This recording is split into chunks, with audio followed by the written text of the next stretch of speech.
Bonjour à toutes et à tous, je suis ravie de vous retrouver dans votre émission Ensemble c'est mieux. La crise sanitaire continue plus que jamais de peser sur notre morale. Ce reconfinement répond à un impératif sanitaire. On le sait, nous ferons le point sur l'épidémie dans notre région. Et si jamais vous déprimez, si vous êtes sujet au stress et à l'angoisse, on a peut-être la solution pour vous. Et si vous vous mettiez à pratiquer le tai chi ou le qigong, ces disciplines participent, vous allez le voir, à fortifier le corps et l'esprit. On vous fait découvrir ce matin des disciplines qui participent au bien-être du corps et de l'esprit. Bonjour Martine Laudrin, vous êtes la référente en Bretagne et Pays de la Loire de la Fédération des arts énergétiques et martiaux chinois. Sophie, vous pratiquez le tai chi chuan. Et Sybille Pliet, vous nous parlerez tout à l'heure de votre projet Atlantic Rebirth. Bonjour à toutes. Alors d'abord, chacune, comment vous abordez ce confinement? Est-ce que vous êtes plutôt sereine, stressée, Martine? Alors moi, je suis plutôt sereine. Bon, j'ai par le passé été confrontée à un virus, donc je m'en suis sortie, je connais le chemin. Donc aujourd'hui, en termes de prévention, je suis vraiment très vigilante. De plus, je pratique depuis de nombreuses années le tai chi chuan. Donc je pratique tous les jours pour ma propre santé. Pendant ces périodes de confinement, je propose aussi à mes élèves de me rejoindre par visioconférence pour les accompagner s'ils ont des blocages, pour les motiver. Je leur envoie des vidéos. On va revenir sur cette pratique. Sophie, comment vous appréhendez ce reconfinement?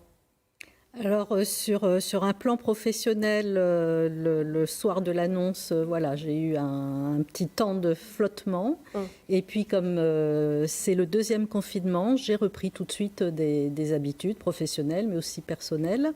Et je sais maintenant comment prendre du recul et comment me détendre grâce à la pratique du tai chi notamment. Sybille, on ne se laisse pas abattre par cette actualité morose, ces temps difficiles? Écoutez, moi je suis passée en cours à distance et puis je prépare mon projet encore à distance et on garde espoir pour que ce projet se fasse. Et on va y revenir tout à l'heure. Je vous propose maintenant de découvrir un petit peu ces pratiques anti-stress en temps de Covid et on vous retrouve tout de suite après. Avec la Covid, je suis trop stressé. T'as essayé le qigong? Avec le confinement, les pratiques apaisantes comme le yoga ou les cours de méditation sur Internet ont connu un grand succès. Aujourd'hui, 8 Français sur 10 sont toujours inquiets à cause de la situation sanitaire. Méditation, tai chi, qigong, autant de moyens accessibles à tous pour retrouver la paix intérieure, l'harmonie et réconcilier corps et esprit. Proches par leur philosophie, ces 3 disciplines le sont également par leurs bienfaits, notamment la réduction du stress, l'amélioration de la concentration et de la mémoire. Le tai chi et le qigong, qui font travailler gestuelle et respiration, apportent en plus un développement de la capacité pulmonaire, de la souplesse, de l'équilibre et de la tonicité, ainsi qu'un maintien du capital osseux et une amélioration de la qualité du sommeil. Et ce n'est pas tout. Leur pratique régulière contribuerait également à diminuer les douleurs chroniques, réguler la tension artérielle, abaisser les risques cardiovasculaires et renforcer le système immunitaire. Bref, pour garder la forme et rester zen, vous savez ce qu'il vous reste à faire.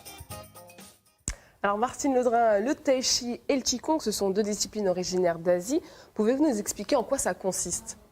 Alors, le tai chi chuan est souvent considéré comme une gymnastique chinoise, mais à finalité martiale. Le qigong vient plutôt du patrimoine de la médecine chinoise. C'est un travail de respiration, c'est un travail au fil des saisons sur les différents organes et qui est plus statique. D'accord. Voilà. Le tai chi chuan est quelque chose qui est plus en mouvement.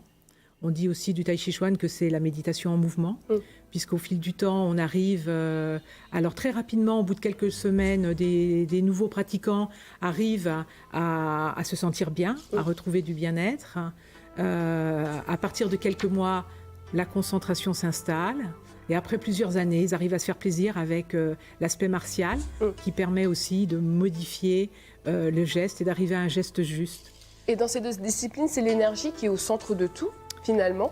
Oui, alors on parle beaucoup de cette énergie, mais on l'a tous en nous, par nos modes de vie, nos stress professionnels de la vie familiale, on a des blocages et on apprend à redécouvrir son corps, à réaligner ses pièces osseuses, on apprend un ancrage, on essaye de faire trouver le relâchement à nos élèves, ce qui est très important aussi, ce sont nos pieds. Et on voit au bout de quelques temps une modification de notre façon d'être, notre façon de nous déplacer.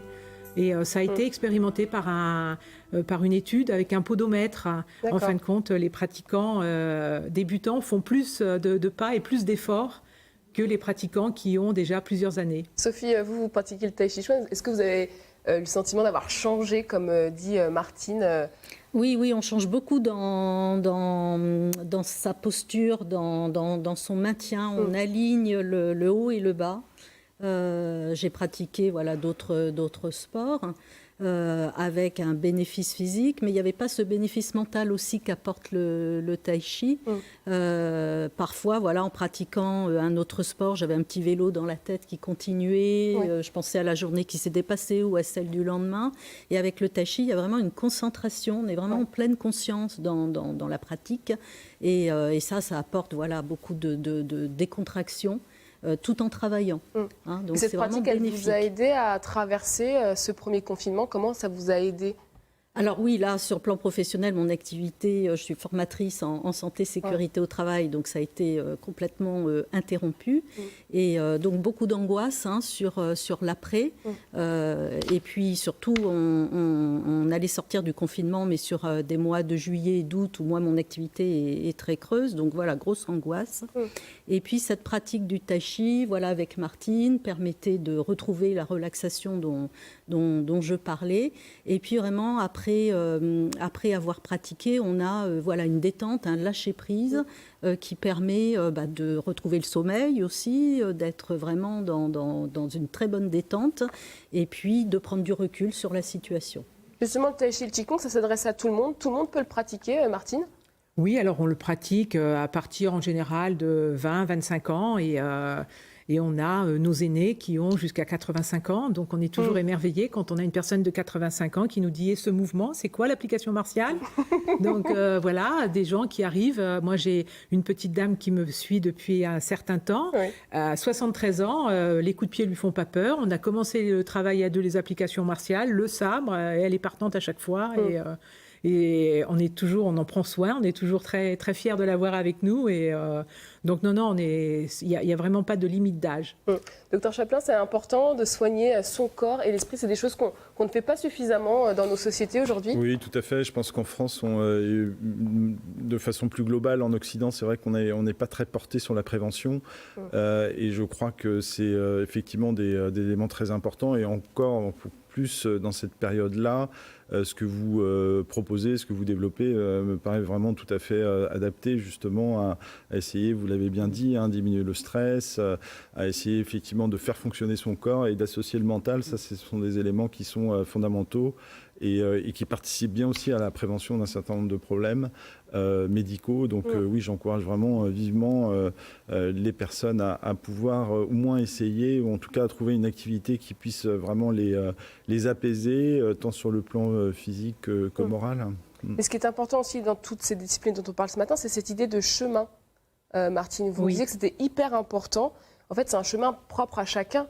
Tout à fait. C'est-à-dire que il faut avoir la curiosité de venir découvrir le tai chi chuan.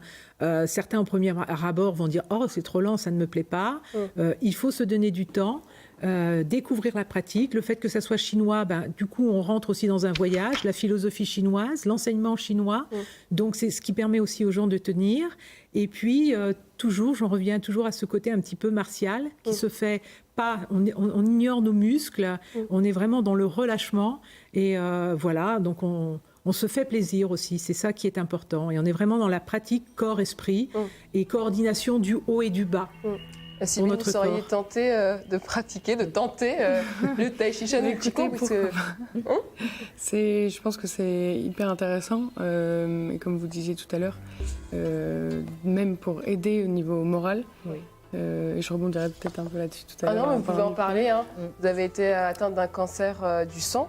Oui, tout à fait. Et justement, dans ces épreuves-là, le bien-être mental, il est aussi capital. C'est une arme pour lutter contre la maladie. D'ailleurs, le sport est très recommandé pour lutter contre une maladie, garder le moral qui est très important. Donc je pense que même proposer du tai chi aux enfants, par exemple, à l'hôpital, pourrait être hyper intéressant.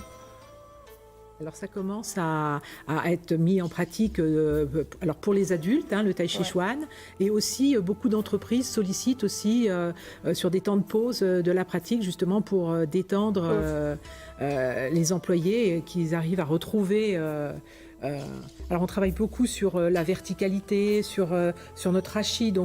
Et la respiration aussi, je crois. Alors la respiration en tai chi chuan, on n'a pas d'exercice respiratoire. On ne bloque pas notre respiration, on la laisse s'installer dans le mouvement.